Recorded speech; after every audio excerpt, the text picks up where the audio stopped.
मागच्या 1-2 दिवसांपूर्वी तुम्ही बातमी बघितली असेल की अमेरिकेनं इराणवर पुन्हा हल्ले चालू केले. इराणनं देखील अमेरिकेच्या मिलिटरी साइट्सवरती हल्ले केले. तुम्हाला प्रश्न पडला असेल की मग हे युद्ध अचानक का चालू झालं? अशा प्रकारच्या बातम्या येऊन देखील गेल्या की युद्ध पुन्हा चालू झालं. पण प्रत्यक्षात हे युद्ध आता परत अचानक चालू व्हायचं कारण काय? कारण मागच्या महिन्यात काही दिवसापूर्वी तर सीज फायर झालाय, करार देखील झालाय शांततेचा. मग युद्ध का चालू झालं? तर दुसरं त्याच्या मागचं कारण समजतंय, कारण इराणनं अमेरिकेवर आणि अमेरिकेने इराणवर पुन्हा अशा पद्धतीने हल्ले केलेत की हे युद्ध दोघांना देखील लॉंग टर्म मध्ये कंटिन्यू करायचं आहे, हे त्यांच्या दोघांच्या देखील सायकोलॉजीवरून सांगता येते. आता मुद्दा असा आहे की हे सगळं होण्यामागचं मूळ कारण आहे डोनाल्ड ट्रम्प यांच्या हत्येचा कट.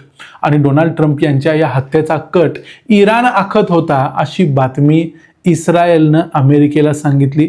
आणि डोनाल्ड ट्रम्प यांनी मागच्या 2-3 दिवसात ज्या पद्धतीचे स्टेटमेंट दिलेत ते जरी तुम्ही ऐकलं तरी तुमच्या लक्षात येईल की डोनाल्ड ट्रम्प यांनी जे काही डिसिजन्स घेतलेत, सेंट्रल कमांडनं जे हल्ले केलेत ते का केलेत, नेमकं काय काय घडतंय आणि काय काय घडू शकतं, युद्धाच्या बाबतीत आपण काय तयारीनं राहायला पाहिजे, हे सगळं बघूया आजच्या या व्हिडिओमध्ये. मी आहे रणजित यादव आणि तुम्ही पाहताय द मराठी बाणा.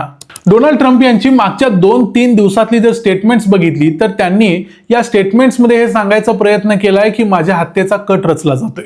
आता त्यांचं जर अंकारामध्ये म्हणजे टर्कीमध्ये जी एक नाटोची समिट झाली, या समिटसाठी डोनाल्ड ट्रम्प तिथे आलेले होते, त्यावेळेला त्यांचं स्टेटमेंट असं होतं की माझं प्रत्येक लिस्टमध्ये नाव आहे, इराणच्या प्रत्येक लिस्टमध्ये नाव आहे आणि अमेरिकेच्या कुठल्या तरी एका मोठ्या नेत्याला मारायचा इराणचा प्लॅन आहे आणि तो मोठा नेता मीच असणार आहे असं त्यांनी सांगितलं. एक गोष्ट वेगळी डोनाल्ड ट्रम्प यांनी यावेळेला केली की त्यावेळेला त्यांच्याबरोबर 2 एअरफोर्स 1ची विमानं होती आणि ते दोन्हीपैकी कुठल्या विमानात बसले होते हे त्यांनी कळून नाही दिलं, त्यांनी विमानं बदलली.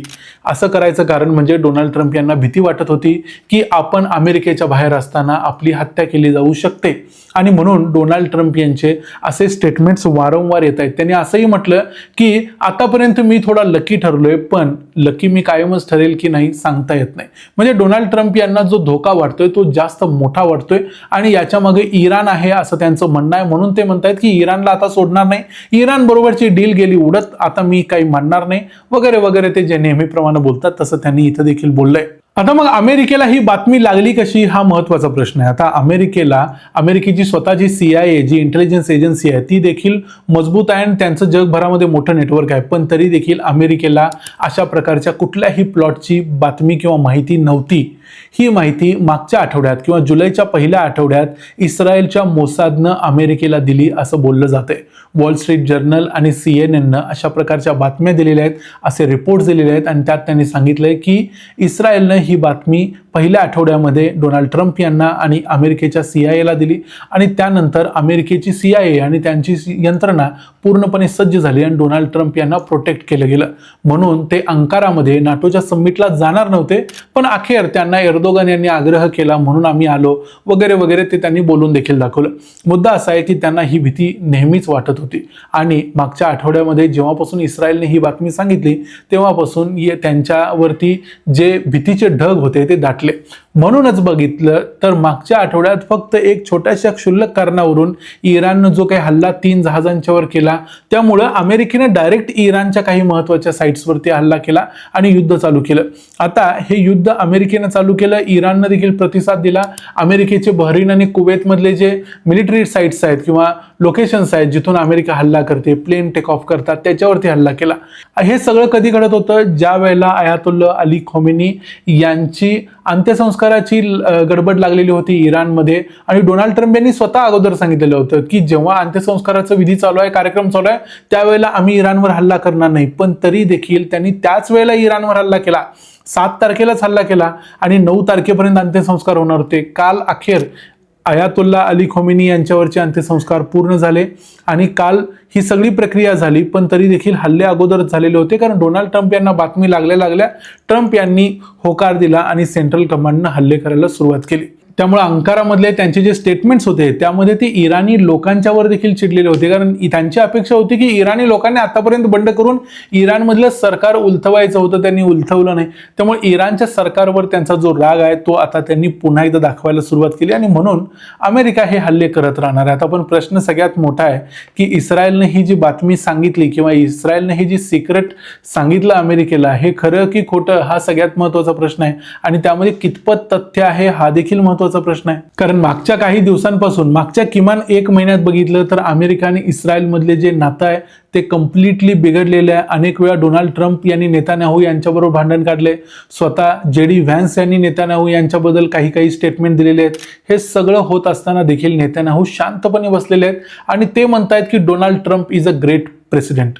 म्हणजे डोनाल्ड ट्रम्प यांचं कौतुक करायला ते अजिबात विसरत नाहीत. दुसऱ्या कुठल्याही नेत्याबद्दल काही बोलत नाहीत. आणि इस्रायलने ही बातमी देण्यामागचा इस्रायलचा इंटरेस्ट असा होता की अमेरिकेबरोबर जे संबंध ताणलेले आहेत ते संबंध व्यवस्थित करावेत, म्हणून इस्रायलने ही गोष्ट अमेरिकेला सांगितली.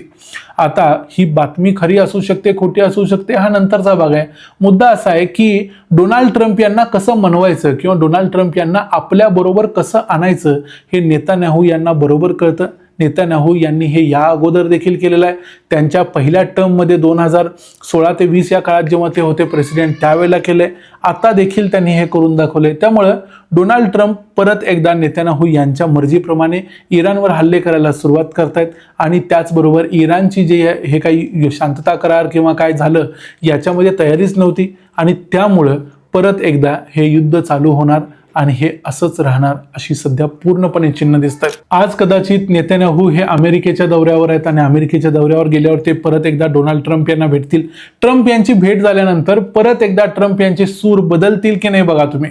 त्यांचे सूर बदलणार, परत एकदा ते नेतान्याहू हे किती महान नेते आहेत वगैरे बोलायला सुरुवात करणार आणि यानंतर पुन्हा एकदा इराणवरचे हल्ले वाढत जाणार.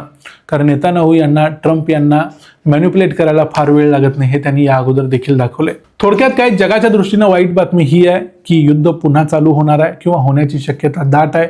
दुसरी गोष्ट, जे ऑइल प्राइसेस आहेत त्या वाढू शकतात, सोन्या चांदीच्या किमती वाढू शकतात, सेन्सेक्स जे काही शेअर मार्केट आहेत जगातले ते पडू शकतात. त्यामुळे या सगळ्या गोष्टींची तयारी ठेवून पुढच्या काही वर्षांसाठी इन्व्हेस्टमेंट किंवा ज्या काही गोष्टी असतील त्या करा आणि आपले निर्णय पूर्ण विचार करून घ्या. या व्हिडिओमध्ये इथंच थांबूया. हा व्हिडिओ तुम्हाला कसा वाटला ते आम्हाला कमेंट्समध्ये जरूर सांगा. व्हिडिओ आवडला असेल तर व्हिडिओला लाईक करा, चॅनलला सबस्क्राईब करा. पुन्हा भेटू पुढच्या व्हिडिओमध्ये. तोपर्यंत पाहत राहा द मराठी बाणा. जय हिंद, जय महाराष्ट्र.